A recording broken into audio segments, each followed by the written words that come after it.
So what should they do? Should they tighten? They should all resign.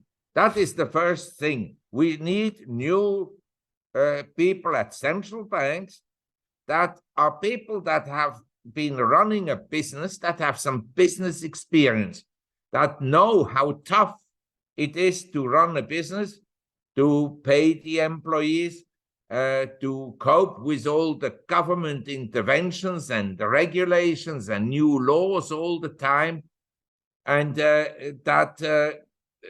and then at the end to show a profit and not to go bankrupt, and how to obtain subventions by the government, and then. I mean, it's an endless mess. But the people that we have at the Fed are people, mostly, they have never worked a day in their lives in the private sector. They all went to university. In the university, they were brainwashed by communist and socialist teachers.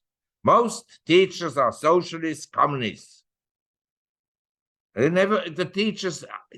university professors never worked in a job.